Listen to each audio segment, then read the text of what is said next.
You can be grateful for your life and still feel like parts of it no longer fit. And that can be uncomfortable to admit. Because from the outside, your life might look steady. You're showing up, you're making decisions, you're handling what needs to be handled. You are progressing. And things may even be better than what they used to be. But inside, something is starting to shift. Not loudly, more like a quiet pulling you can't quite ignore anymore. You start to notice it in quiet moments, like when you're sitting in the car after an event and you realize you were on this whole time performing.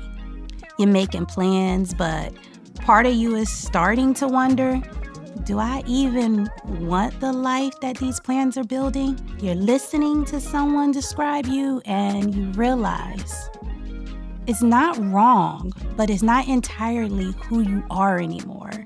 Something about it feels incomplete. That's what it can feel like to be on the edge of alignment. You're not fully disconnected from yourself, but you're also not fully at home in the way you've been living. This is a specific form of identity fatigue, where your outer life has outpaced your inner growth. You can feel that something in you has matured. Your values are shifting. Your tolerance for certain patterns is lower than what it used to be.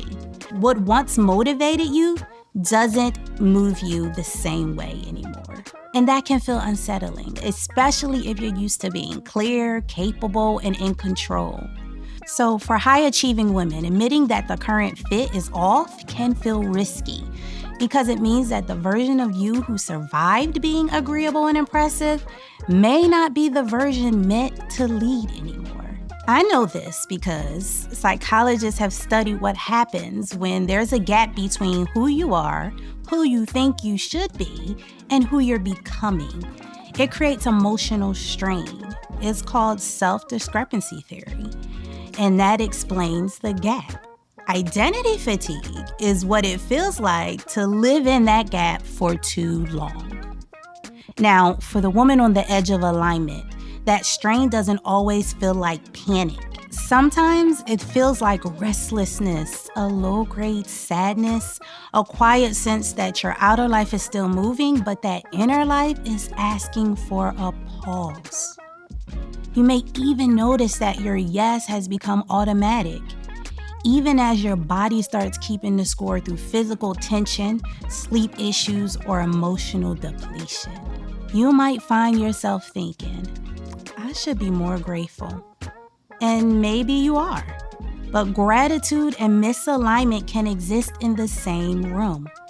You can appreciate what you've built and still admit that parts of it no longer fit who you're becoming. And that admission can feel risky because once you tell the truth, even quietly, you may have to stop ignoring what you already know. Maybe you need more space, different boundaries, a new definition of success. Maybe the version of you who survived being agreeable, available, impressive is tired of running the whole show. Being on the edge of alignment doesn't mean your life is wrong. It means that your inner life is sending you signals part of you have been waiting for permission to speak. And this season may not be asking you to blow everything up. It just may be asking you to listen more honestly, to notice where your yes has become automatic, where your energy drops, where you keep shrinking around people who benefit from you staying predictable. Alignment usually begins quietly. It's a sentence you finally say out loud. A boundary you stop apologizing for, a desire you stop dismissing, a version of yourself you stop editing before she even enters the room. Now, if this is where you are, you don't have to force a full transformation overnight. Just start by telling the truth without rushing to fix it. Because sometimes the first sign of healing isn't relief.